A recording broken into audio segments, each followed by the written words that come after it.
Okay. So again, I just to notify everybody, if you'd like to speak up, just unmute yourself because everybody's muted, so that there's no background interference. We're holding on Daf Yud Amud Aleph. We finished Testament Beis. We're now in Yud Amud Aleph, top line. Itmar Amar of Nachman Amar Shmuel. Okay, everybody have it. So the Gemara says, Itmar Amar of Nachman Amar Shmuel Mishum Rabbi Shimon Elazar. So if Nachman b'Shem Shmuel says in the name of Rabbi Shimon Elazar, Chachamim tiknu lahem lebnei Yisrael lebesulam masayim ulo almana mana vehem he'eminuhu shimar pesach pesuch matzasi nemer. So he says something interesting. He says that the concept of ksuba, the din that when a woman is nesua, becomes a nesua, that she receives a ksuba, which delineates the chiyuvim of the man to the woman, and monetary and other kinyanim or obligations of the woman to the man, as well as the ikr of the ksuba, which is that if he is megarish her, then he has to pay her the masayim zuz. So there is a discussion, there's a machlekas tanaim, if that is a din daraisa or a din darabanan.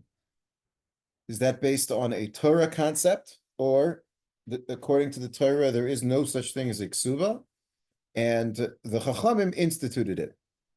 That is a machlekas.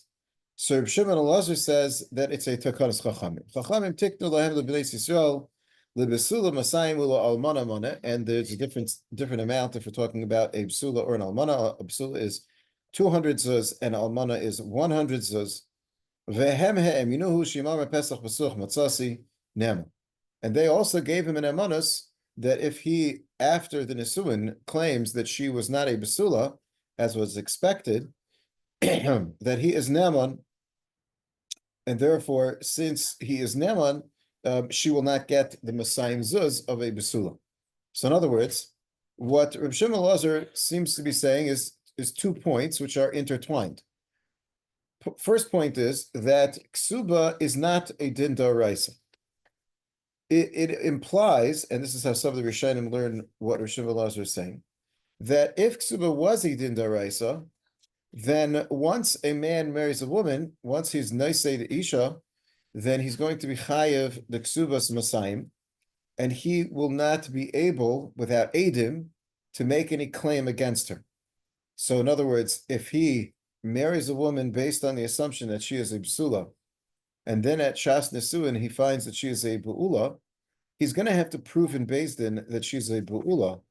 And like we mentioned before, that would be evident from a Tainas Domim, which is that the mappa that they were on top of, that mappa is still white. It doesn't have any dam on it. So clearly there were no basulim that were broken. So now he could bring that mappa to Beis Din and say she was not a basula. But if he does not have some form of evidence to claim that she was a ba'ula, he can't just come in and claim she's a ba'ula. That would be the scenario if ksuba was a din daraisa. Says Reb Shimon Elazar that since ksuba is a din darabanan, which means a takana that the Rabbanan instituted, so now the Rabbanan also made a loophole. They said that the same way that we said that a man needs to pay the ksuba when he's megarish his wife, if she's a basula, he has to pay masayim zuz, so too, we also said that he has a nemanus, that when, after the Nesuin, he sees that Pesach Pasuach Matzasi, that she was not a basula, she was a ba'ula, then he can make the claim. He can make that claim, and then she will no longer get her ksuba of basula. So the Gemara has an obvious question. Im kain maho ilu chachamim b'takanasa. If it's a takana derabanan, so then the chachamim don't make takanas for no reason. There's a reasoning behind it. What's the reason that chachamim made a takana of ksuba? So the Gemara tells us in Yavamis and other places, kedei shelo tehei kala be'einav lahitzia. It shouldn't be easy for him. It shouldn't be that it is a nonchalant thing for him to do, to simply be upset at his wife and be megarish her, and there are no repercussions other than the fact that they're no longer married. But there are no repercussions for him marrying a woman, and then it's going to be difficult for her to get married afterwards when he's megarish her, and therefore he is causing her damage, and therefore he should have some kind of deterrent so that he shouldn't just divorce her without a real good reason, a very reasonable reason, and the deterrent is that he's going to have to pay money, he's going to have to pay the Messiah Zuz.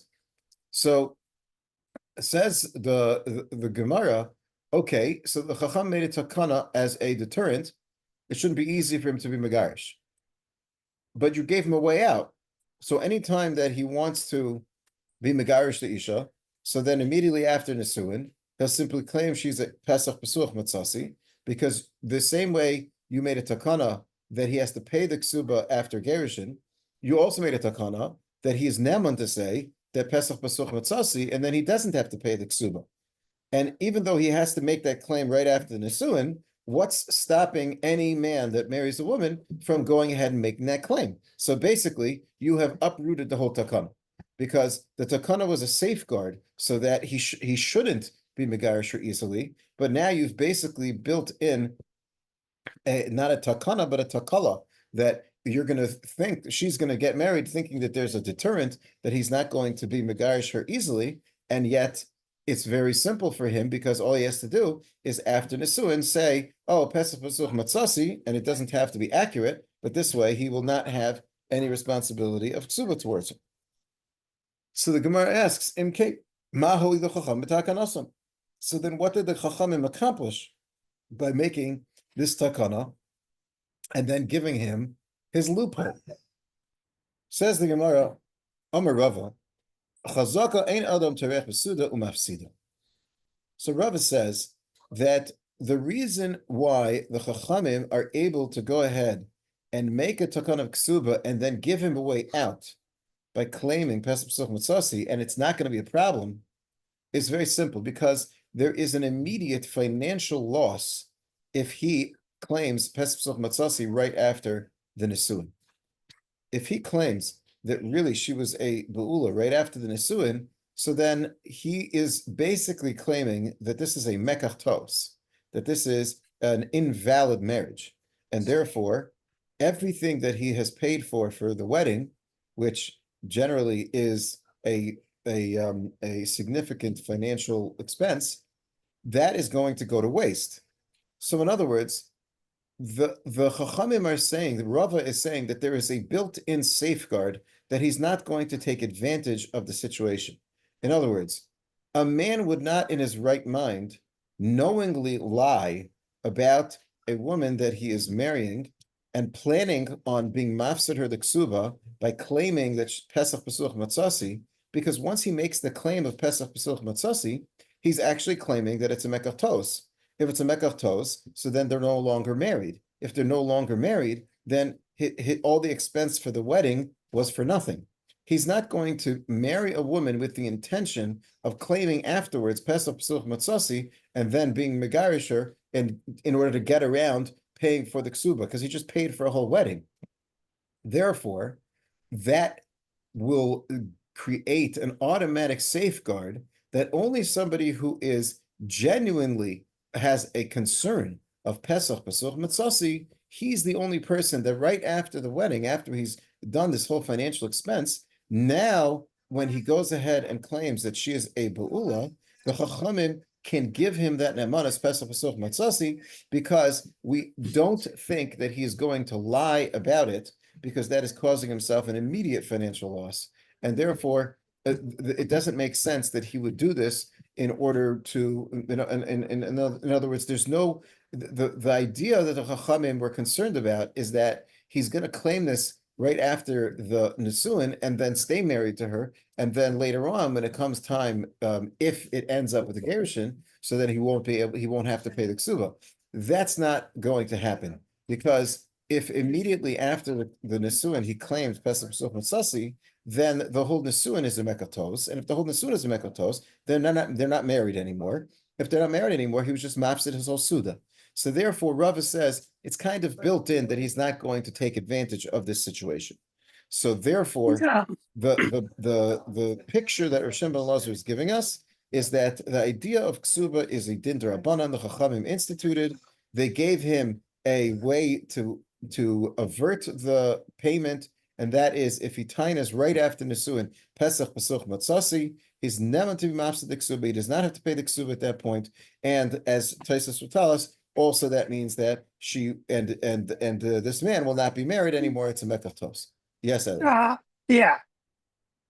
You started your session by saying that the husband, before he does everything that you were talking about afterwards, that he has to have evidence or the word witnesses or whatever you said before he goes to the rest of it.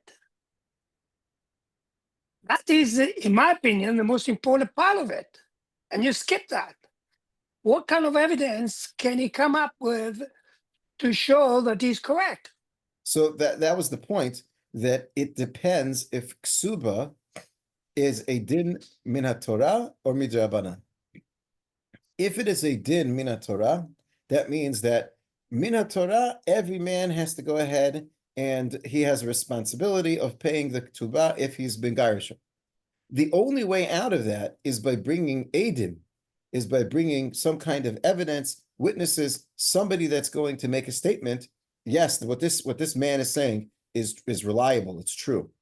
Without that, then he will not be able to get himself out of the chiyuv of ksuba. That's only true if ksuba is deraisa, is min haTorah. But if ksuba is derabanan, that's what our Gemara is saying. Since the whole idea of ksuba is an institution of the Chachamim, they can make it, they can structure it however they would like. So they can say, yes, a man is responsible to pay the ksuba of a basula of 200 zuz only as much as he doesn't taina Pesach Pasuach right after the Nisuin. But if he makes that taina, then he will not be chayev according to the Takana D'Rabbanan. That's the difference. If it's deraisa, you're going to need evidence. If it's d'Rabbanan, the claim itself is built into the takana. How can you come up with evidence here?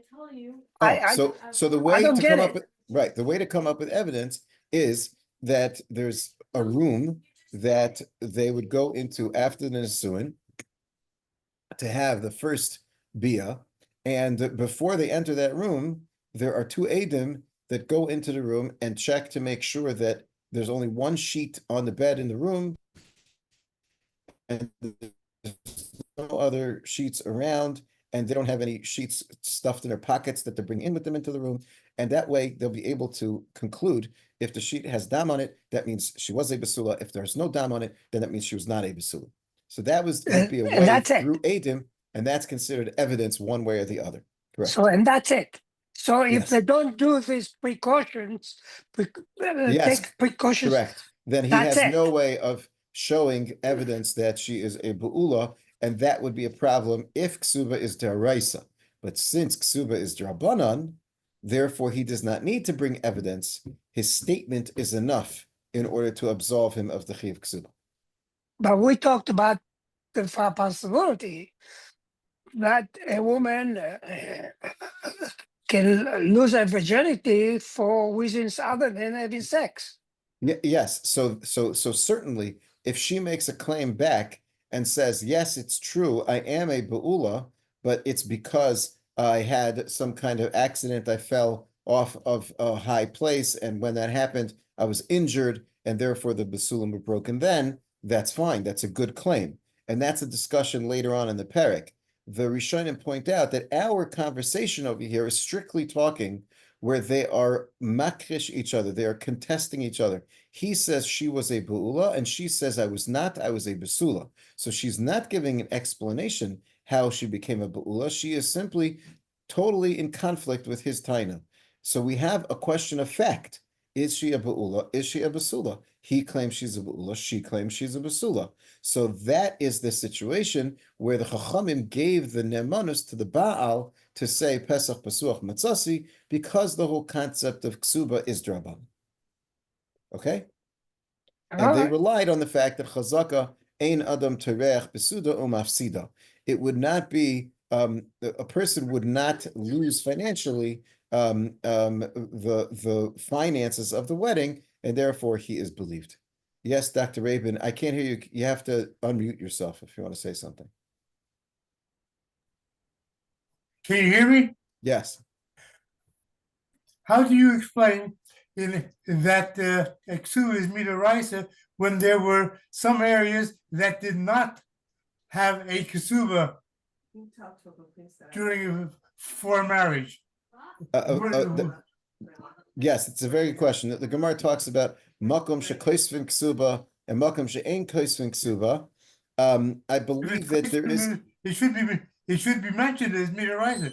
So right. So first of all, there is a machlekes, as we'll see, a machlekes tanaim, if ksuba is deraisa or not. And although we're not discussing this right now, I believe there is a conversation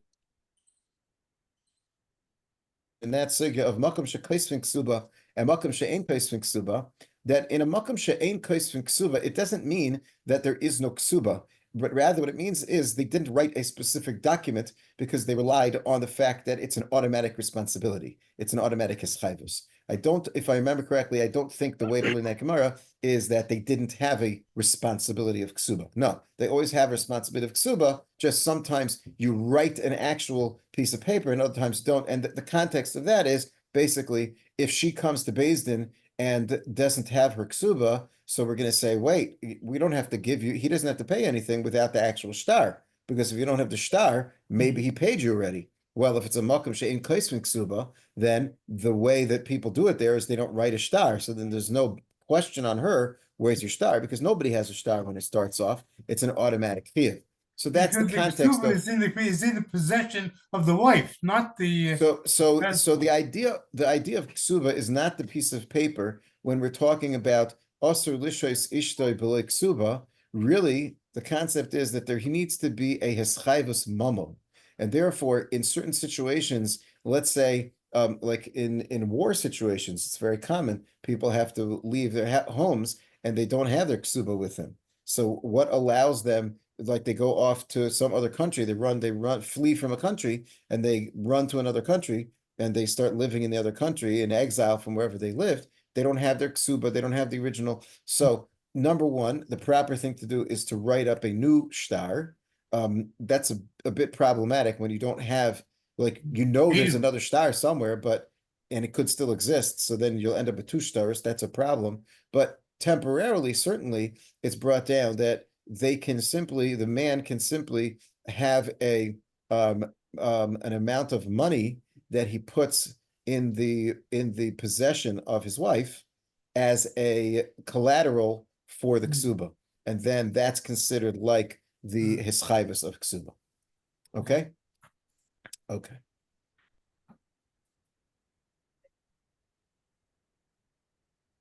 So the Gemara again is saying that because ksuba is the rabbanon, therefore the man is believed to say Pesach Pasuch Matzasi, and she would lose her ksuba if he makes that time. And what we're samech on is this concept of quick question. Yes, Eli. Quick question. Whatever is in the ktuba is the maximum transfer of money, right? He cannot go and sue her later on. Well, I'm not following you. What do you mean sue her? What? What do you mean sue her? Sue her for what? For whatever expenses he can come up with, expenses or abuse or whatever you want to call it. I mean, she smashed his car. Of fraud. How's that? Fraudulent.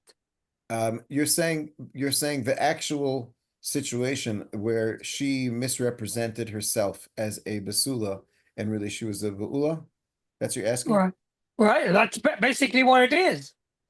So in that situation, so we're saying he comes to Beis Din and says, listen, she was a ba'ula, she misrepresented herself. So now he's megarisher and he doesn't have to pay her the ksuba. You're asking, can he now sue her for damages for?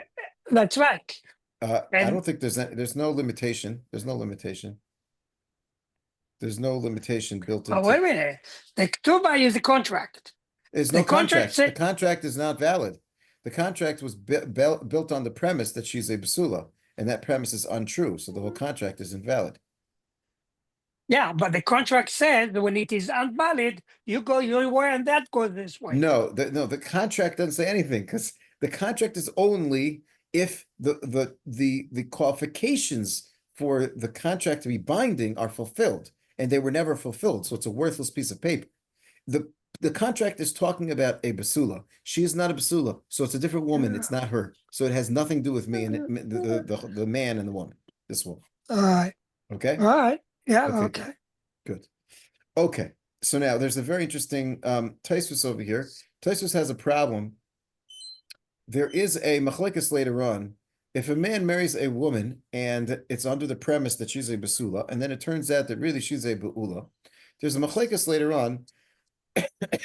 If that means that the entire marriage is null and void, so they're no longer married, mekach ta'os, or does it just mean she gets downgraded? So now instead of marrying a basula, he married a beula. So they're still married, but the responsibility of ksuba is not going to be 200, it's going to be 100. So what is the status of a man that marries a woman with the assumption she's a basula and turns out she's a beula? According to one opinion, they're no longer married. It's a mekach ta'os. According to the other opinion, they're still married, and we simply downgrade the ksuba from a 200 to a 100. So Tosfos has the following question. The concept of Rava's chazaka ein adam tereach besuda umafsida. A person would not be tereach, go through the financial investment of making the suda, and then be mafsid and then just give it up by going ahead and saying something untrue about this woman. Says Tosfos, the wedding is only a financial loss if they do not stay married. But if they stay married, then the wedding was a wedding. They're still married, and they stay married. So therefore, says Tosfos, the Gemara is saying that Chazaka ein adam terech besuda mafsida is the reason why he's believed. But what would be according to the opinion that holds that a man that marries a woman on the premise that she's a basula and it turns out she's a beula, the halacha is that the marriage is still valid. Just he's going to go down from 200 ksuba to a 100 ksuba. So did he have a financial loss? No, he did not have a financial loss. They are still married. So if the marriage is still intact, then he has nothing stopping him. There's no deterrent from him making the claim that she is a beula falsely. Because the whole premise that he wouldn't say it falsely is because he wouldn't cause himself the loss of the wedding. But if you hold that a basula who turns out to be a beula doesn't lose the wedding, there's no mekach ta'os, but rather you go just downgrade from 200 to 100, but they stay married, so then there's no financial loss. Take a look at the Tosfos, the second Tosfos on the page. Chazaka ein adam tereach tema. Tenach be'eshes kain o bepchusim megimel de mitzra alei hilkach kevin shemafsida neman. Ulaman da omer nami likamon konse v'cheskes b'sul v'nimtzeis b'ulein l'ksuba klal nicha. Says Tosfos, if we're talking about an Ashes Kohen, so we learned before, the wife of a Kohen, if the man says Pesach Pasuch Matzasi, and he's a Kohen, and this is the wife of a Kohen, so the halacha is that she becomes usher to him. Why? Because we only have one suffix. When did she become a Be'ula? Was it after the Kiddushin or before the Kiddushin? But if it was after the Kiddushin, it doesn't make a difference if it was Be'ones or if it was Beratzon. The halacha is the Ashes Kohen Shenensa is Asura Labaila. If so, says Tosfos, then if he's married to, if she is married to a Kohen, then every time that he says Pesach Pasuch Matzasi, she automatically becomes usher to him. If she's usher to him, they obviously do not remain married. So we have a chazaka, ein adam terech besuda mafsida. He wouldn't lie. A Kohen wouldn't lie about his wife, because if he does, she's going to not be married to him, and then he just had a financial loss. Same thing is true about Eishes Yisrael, Pchusim Bas Gimel Shanim V'Yom Echad. Since in that case as well, we said that it's a suffix echad, there's only one suffix, Safek Dereis L'Chumra will say Shavi Anafshe Chaticha De'Isura, that she becomes usher to him. So also in that case, there would be a financial loss. The wedding is not a wedding. However, if we're talking about a regular Eishes Yisrael, which is most of the time, we're not talking about specifically Eishes Kohen or Eishes Yisrael Pchusim Mibas Gimel Shana V'Yom Echad. So most of the time we're talking about Eishes Yisrael that is not a particular age, not a particularly young age when she gets married. So in most cases, we're going to end up as a scenario of Kansa B'Chetzkas B'Sula V'Nimtzeis B'Ula. And what's the halach in that case? Well, it depends. If you hold that it's a mekatos and they're no longer married, there's a financial loss. He has a chazaka. But if you hold kansa b'cheskas b'sula v'nitzeis b'ula, they just go down a 100. So then it's not going to be true. There's no hefsid. Continues Tosfos. According to the opinion that holds that when there was a mekatos, it's not a mekatos and it goes down to 0. It's a mekatos and it goes from 200 to 100, but they stay married. Lo mafsid midi. Ella shebol afsid miksuba samane. Aval asuda loy mafsid. So v'amai mehemen. Why should he be believed? He's not losing any money for this. He's only giving himself a discount from 200 to 100. So why should he be believed? V'nira deloy mehemen, says Tosfos, and from here it seems that Hitaka would not be neman. So therefore Tosfos holds that our Gemara is only saying that in a situation where the wife would be forbidden to him, that situation is where he's neman to say Pesach Pasuach Matzasi. But if it's not that situation, then you do not have the nemanas to say Pesach Pasuach Matzasi. That's a very big chiddush, because when we read the Gemara, it sounds like the Gemara is saying, since Ksuba is Derabanan, the man is always believed to say Pesach Pasuach Matzasi. Tosfos just basically said, well, if you hold that in a case of Kansa B'Cheskas B'Sula V'Nitzeis B'Ula, that they stay married, then he's also not neman to say Pesach Pasuach Matzasi. He's not neman to say that. So why didn't the Gemara make that point that this is only Laman Da'amar, Kansa B'Cheskas B'Sula V'Nitzeis B'Ula, that it's a Mekav Tos Lagamri? The Gemara doesn't get involved in that. That's a very big chiddush, what Tosfos says. Other Rishonim disagree with Tosfos, and they say no. The concept still applies, because even though it's true that it goes down to a money, there still is, the idea is not just the hefsed of the money of the wedding involved, but there's also a certain lowering, a certain publicity that goes along with that, and he wouldn't lie about that and cause himself that kind of bad publicity. He would not go ahead and do that because he lowers his own standing in other people's eyes. So it's not just the financial loss of the Rishonim say, it's also another point over here, a psychological point over here, and therefore, really, all people would be believed to say Pesach Pasuch Matzasi according to that shita. So that's a machlekes Rishonim. What exactly is the situation here? Fine. The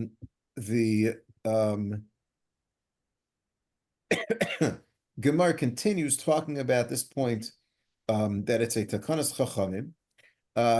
But there is a very interesting Tosfos over here, which it's important to see. The first Tosfos on the page. Amar of Nachman, Amar Shmuel, Chachamim Tiknu. Mashma de Ksuba derabanan. Tosfos says it's mashma from our Gemara that Ksuba is derabanan. Now, how is it mashma that Ksuba is derabanan? All it said was that Rosh ben Elazar says Ksuba is derabanan. But we didn't get into a discussion. The Gemara is going to continue. It's going to talk about the opinion of Reb Shimon Gamliel that says Ksuba is deoraisa. So what's the mashmos? The mashmos is that in our Gemara, the Gemara is saying in the name of Rav Nachman that Chachamim tiknu lahem l'bnei Yisrael Ksuba. So Rav Nachman, the halacha is always like Rav Nachman in dinim, when it comes to mamonis. And this is basically a halacha of mamonis. So according to the Klali Hapsak, the halacha is like Rav Nachman. And if Rav Nachman says like Rav Shimon ben Elazar, that means that Ksuba is derabanan and not the oraisa. So Tosfos says it's a mashma from this Gemara that Ksuba is derabanan, not the oraisa.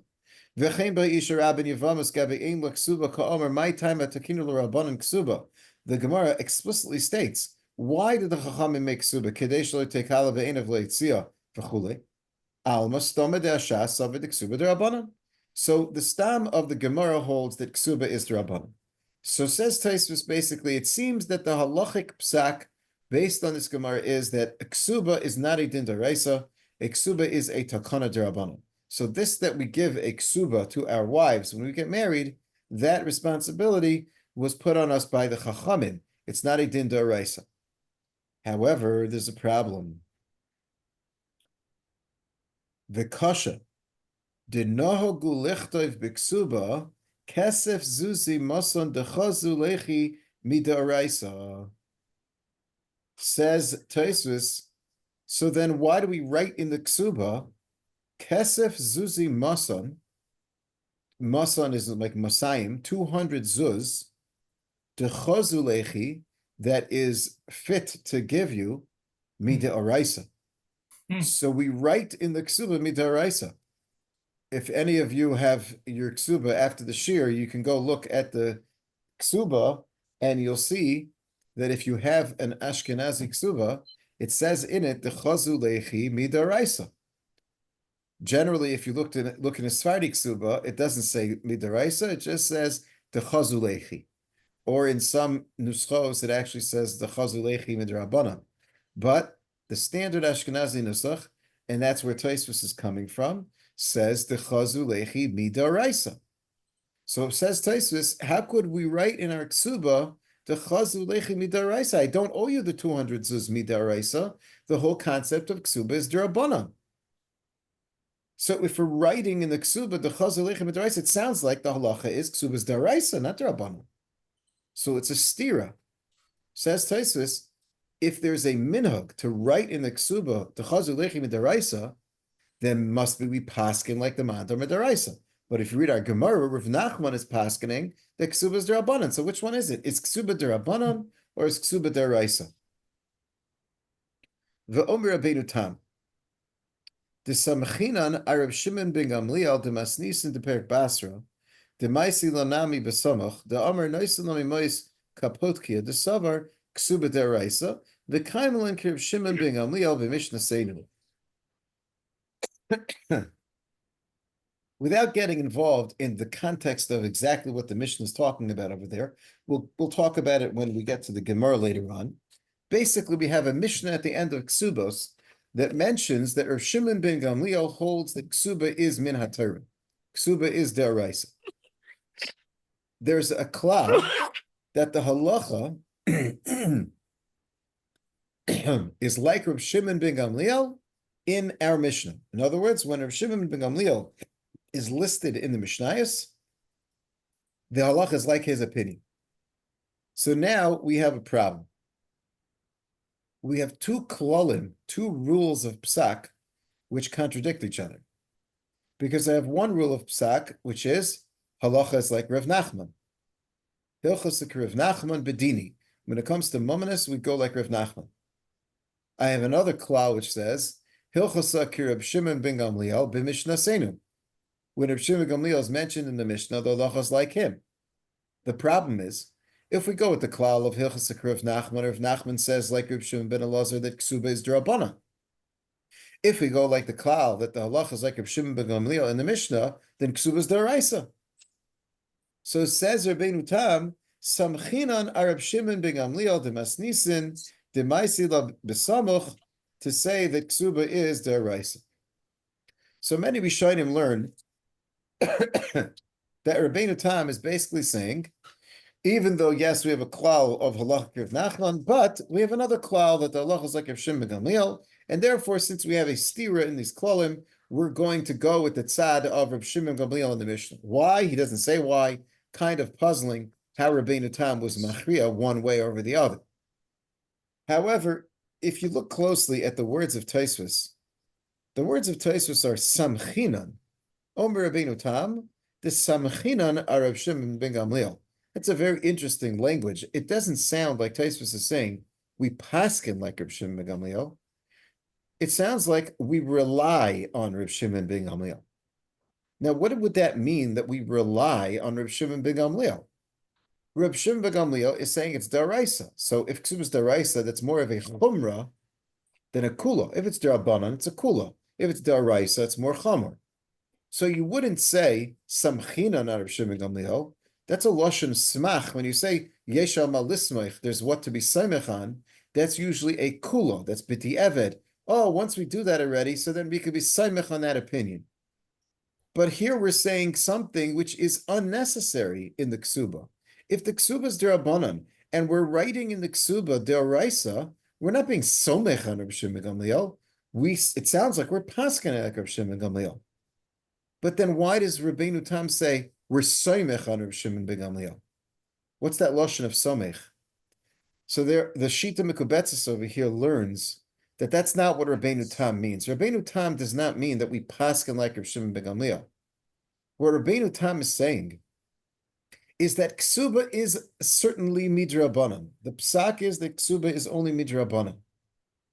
But there is a difference if ksuba is derabanan or ksuba is deraisa in the amount of money that you're chayiv. There are two types of money. There's money which is called kesef tsuri, and another kesef which is called kesef medina.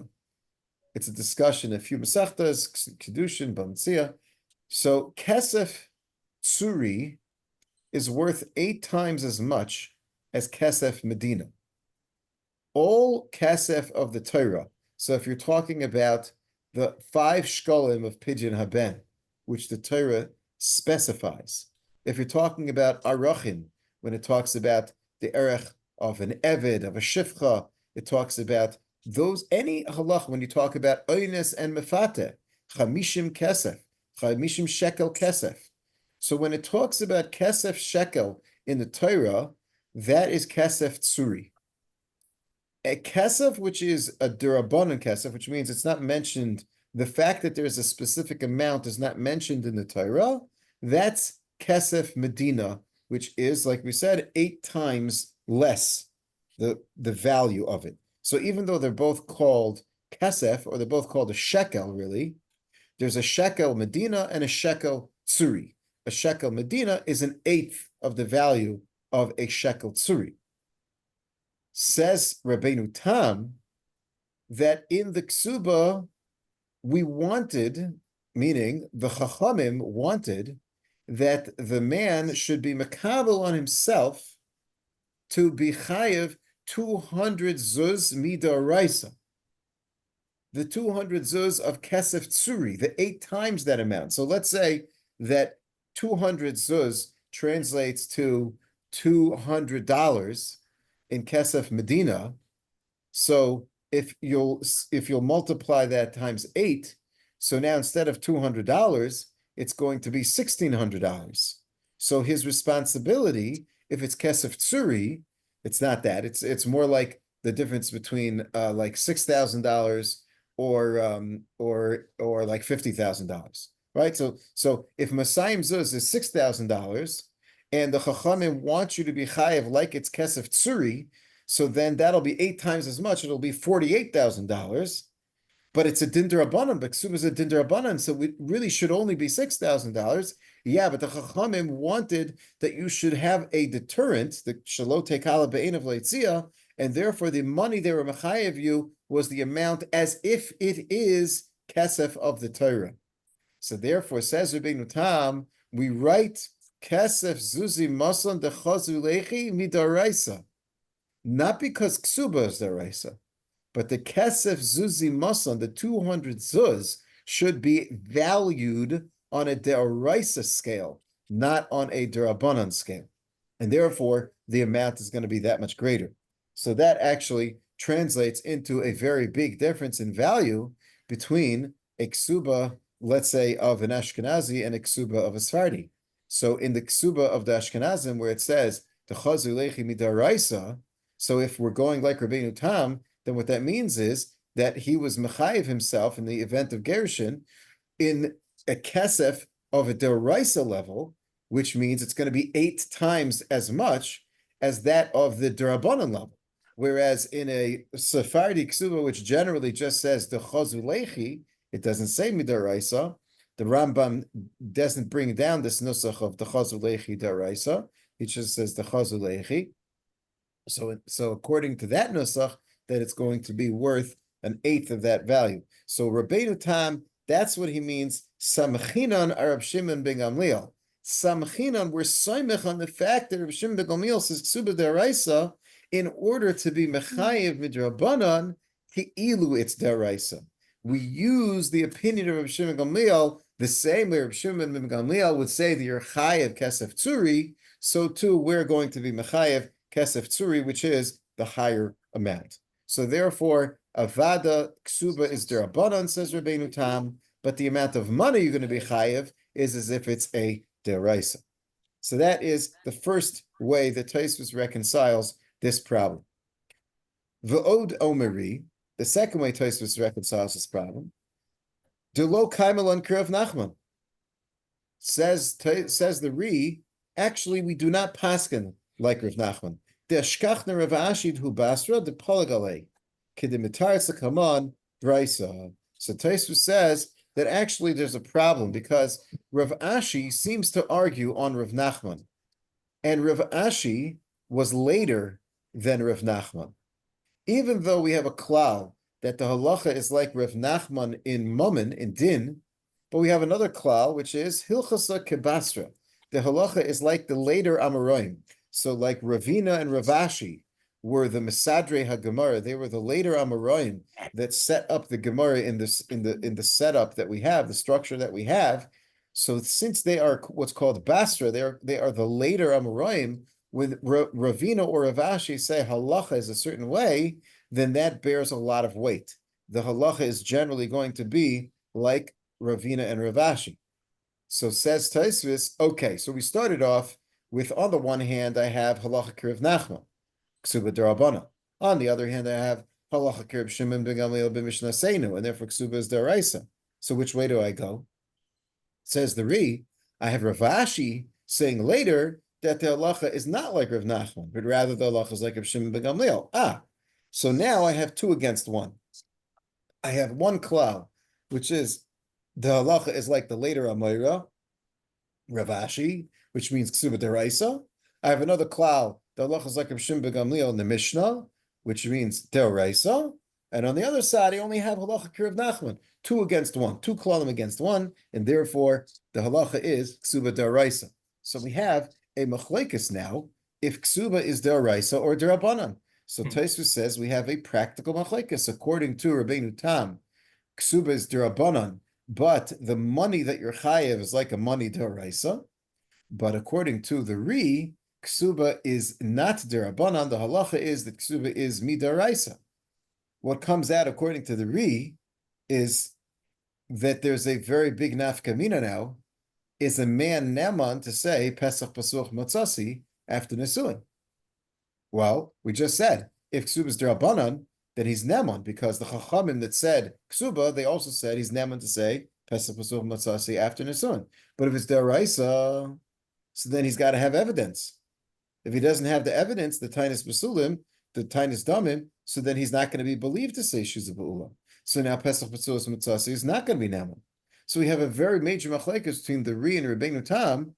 Is the halacha of Pesach Pasuch Matzasi practical halacha?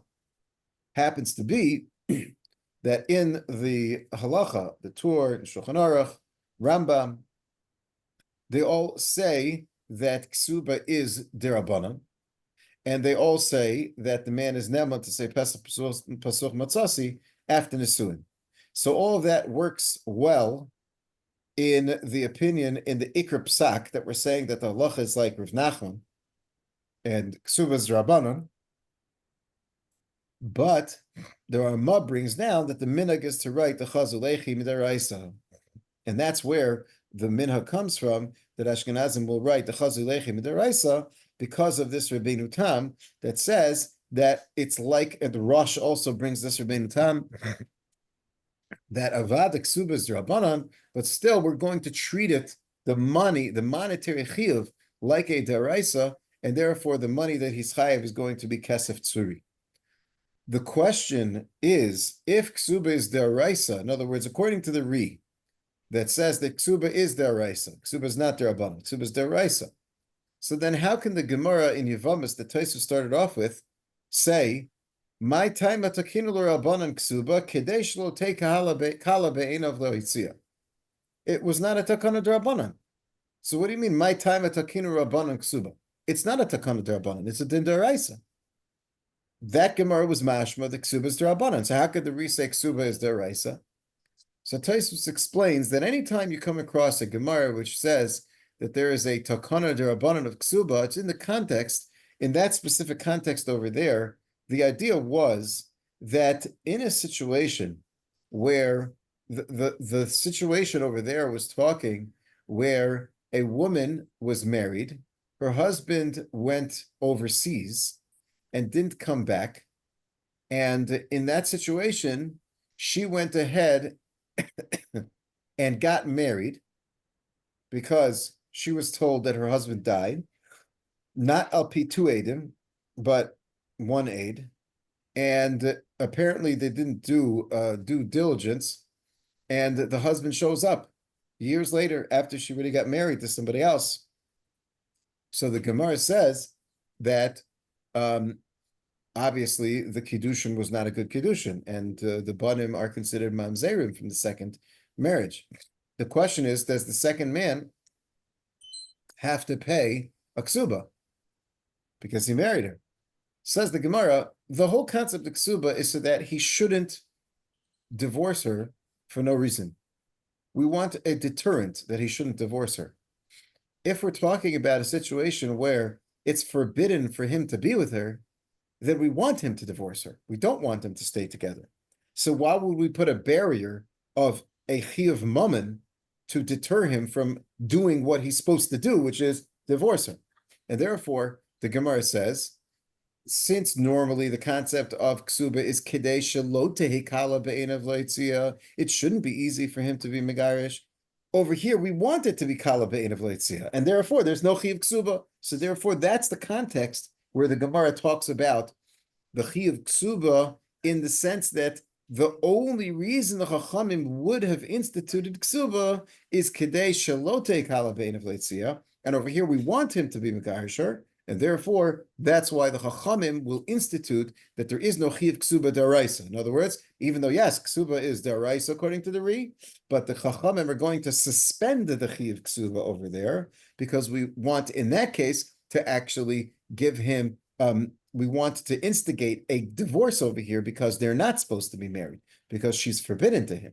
And therefore, in that context, we're coming and saying the Chachamim instituted that he should be absolved of his responsibility of paying ksuba, so that he should go ahead and be megarish. And therefore, really ksuba is deraisa and not derabanan. So here we have a machlekes Rabbeinu Tam and the Ri. Like I've mentioned, if you look in the halacha, everybody paskins generally. I mean, the Rambam, the Rif, the Rosh, the Tur, Shulchan Aruch, that ksuba is derabanan, but now we have a standing machlekes between the Mechaber, Bet Yosef, and the Ramah. But do we write in the ksuba the chazu lechi midaraisa? It's not a machlekes if ksuba is deraisa derabanan. That's not the machlekes. Everybody agrees that ksuba is derabanan. But the argument is, do we write in the nusach hashtar that I'm mechayev myself kesef tzuri, the chazu lechi midaraisa, as if I'm chayev deraisa? That's the only conversation.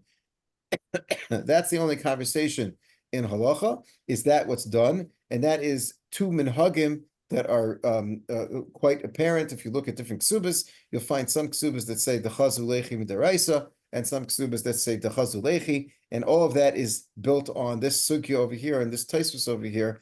How do we understand is ksuba derabanan or ksuba deraisa? And even if ksuba is derabanan, maybe the chachamim instituted that there should up the chiyuv of the man more than other dinim derabanan, that he should be chayev as if it's a deraisa.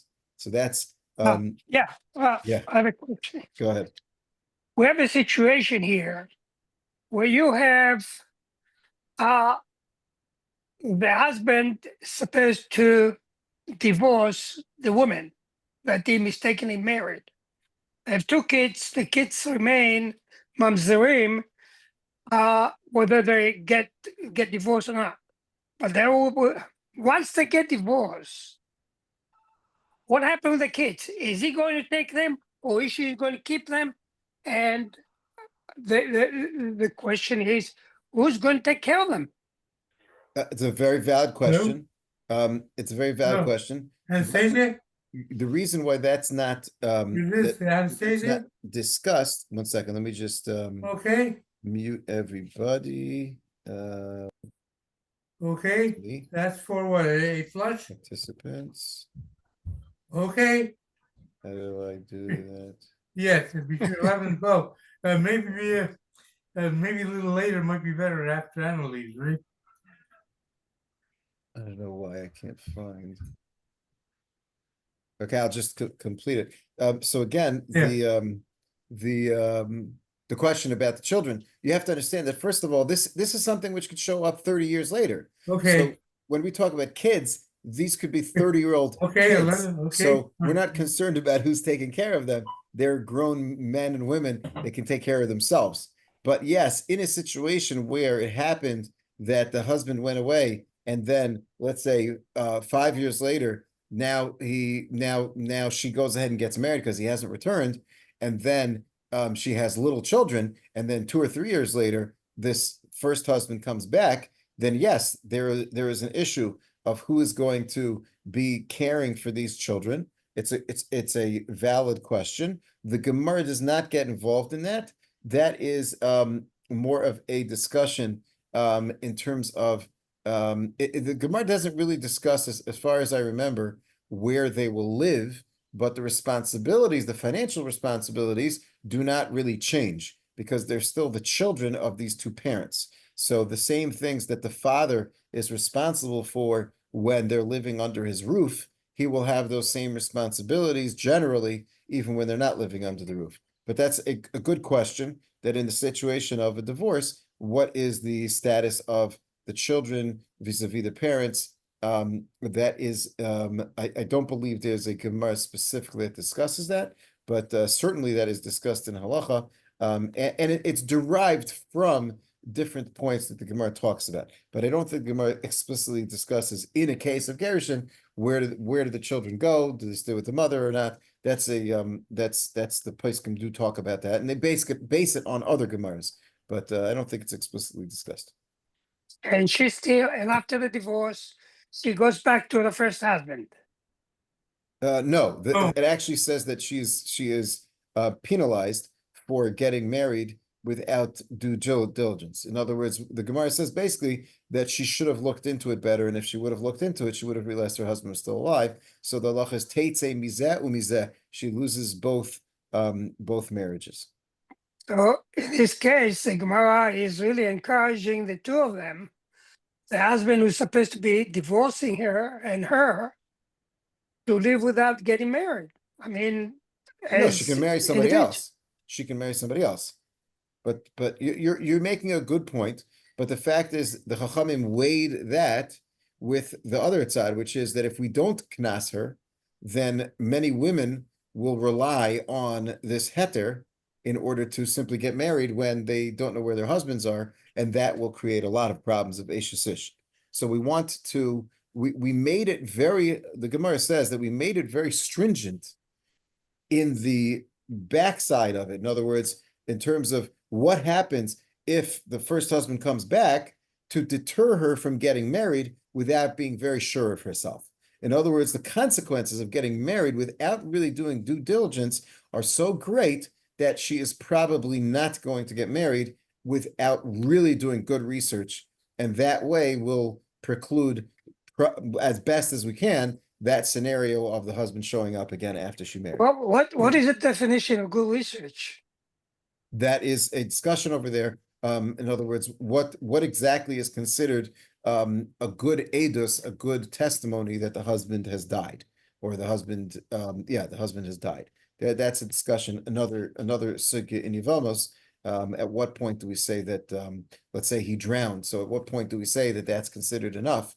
Without having the actual body, or if we have a goy that says that he mugged him and killed him and buried him in the forest, and you're never going to find the body, is that enough to say that he is considered dead and she can get married?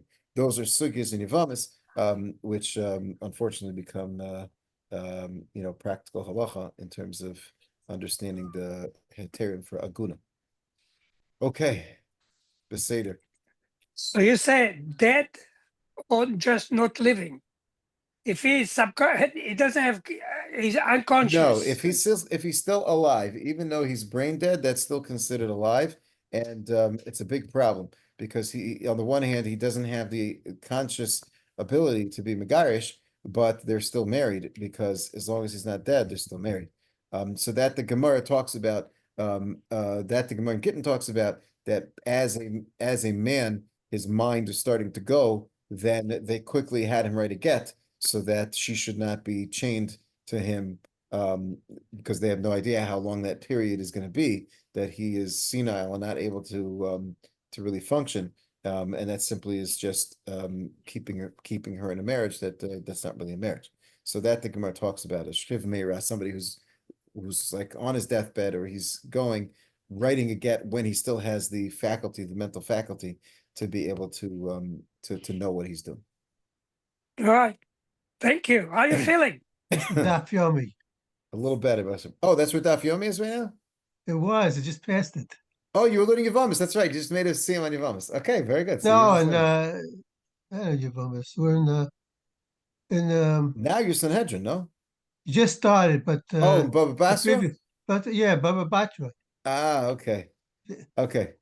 The Iker Sugyas are in Yavamas, but yeah, it's touched on Baba Basra. That's right. Yeah. Okay, very good. All right. Thank you. Okay, listen, next week is Hanukkah, right? Next week, I Yes. think, is the first night of Hanukkah. So I have a Masiba, so I'm not sure. I'll let Rabbi Greengart know. I don't know the timing, so I'm not sure if we'll be able to do it. If we do, it'll probably be later.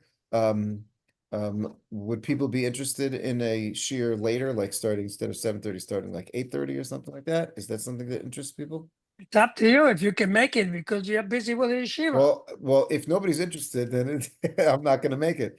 But the first question is, I'm interested. I know I won't be available. you won't be available. I'll be available. Okay, Yeah, I'll Kelly? be here. okay. I don't Are know. you going to bring some ganiyot? Carrie, I Carrie, not sure.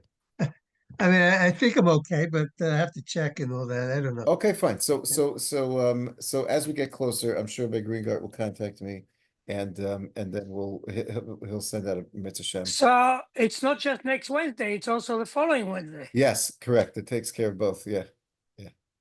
Two birds in one shot. Good. That's a lot of sufganiyot, eh? I know, but don't forget to bring it. Okay. All right. Take Thank care, you. everybody. Okay, Bye. tzlacha.